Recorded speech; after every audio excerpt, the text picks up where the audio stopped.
Let us recall few points from video 1 of the same topic, Principles of Inheritance.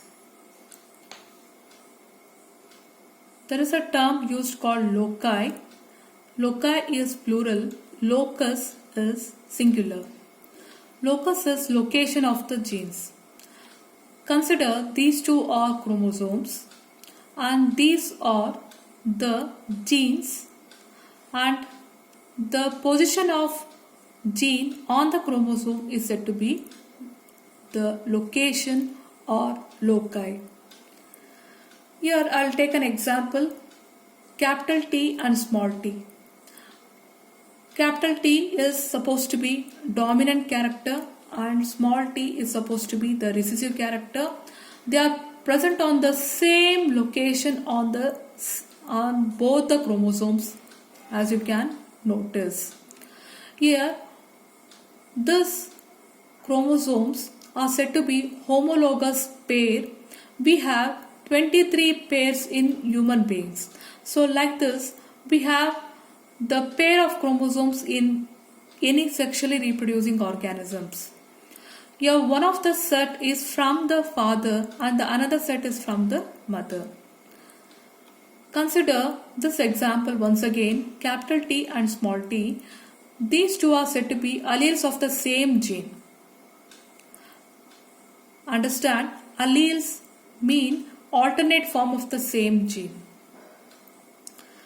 Small t and a, they are not said to be alleles because they are different genes. Consider one more example, B and B, both are dominant. Since they have capital letters, both are dominant.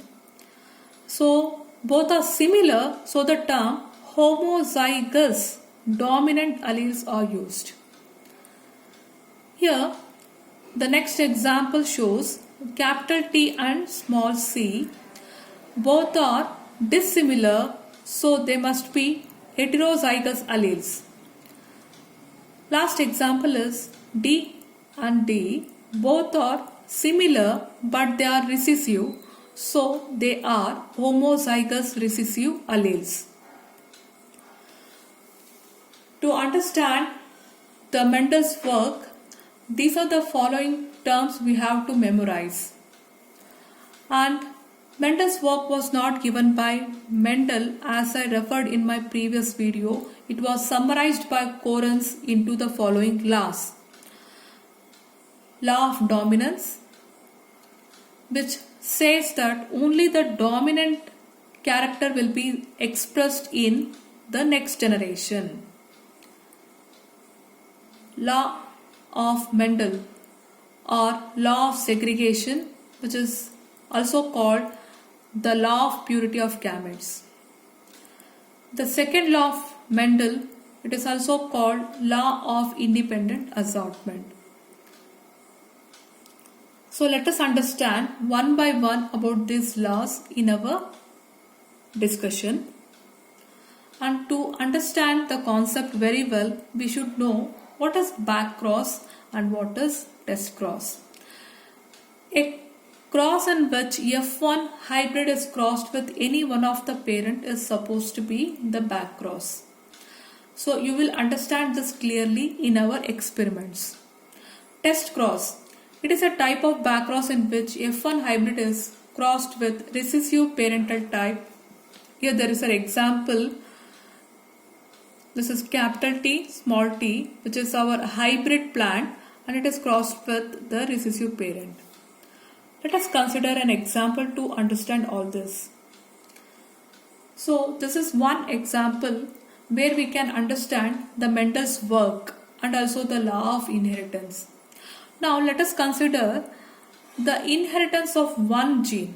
How a gene is inherited from parents to children.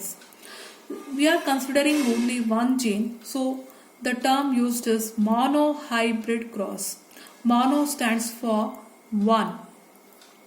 A cross between the two individuals of the species considering one pair of contrasting character or trait. In our discussion, I'll be using the term trait. Trait also stands for character. Here we have considered a character, that is height of the plant. The height of the plant has two varieties. One is tall and the other is dwarf. So let us see what happens when a tall plant is crossed with a dwarf plant.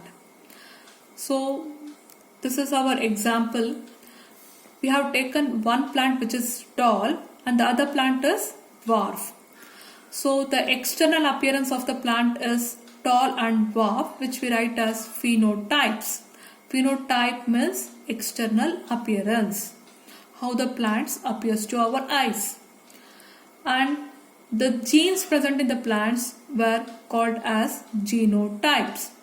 Tall plant will have the tall genes, and obviously the dwarf plant will have the dwarf genes.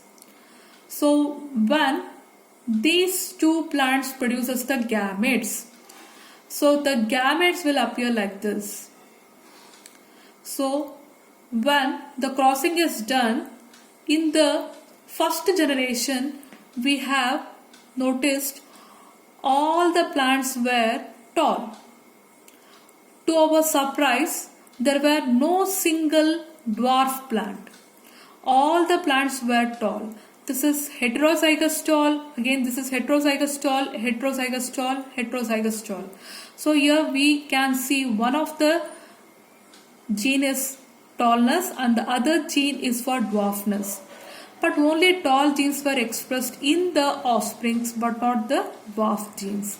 So the concept of dominance came into consideration. That is, the dominant genes are supposed to expressed in the children's, not the recessive genes. Only the genes which is expressed in the children's is said to be dominant genes. Let us take one more examples in human beings. Consider a child which resembles the father. So both the parents have contributed their genes, but mother's gene is not expressed in the child, but father's genes is expressed. So I can say father's gene is dominant than the mother's gene as a practical example. Okay, children, let us end this topic. We will understand what is dihybrid cross in our next class.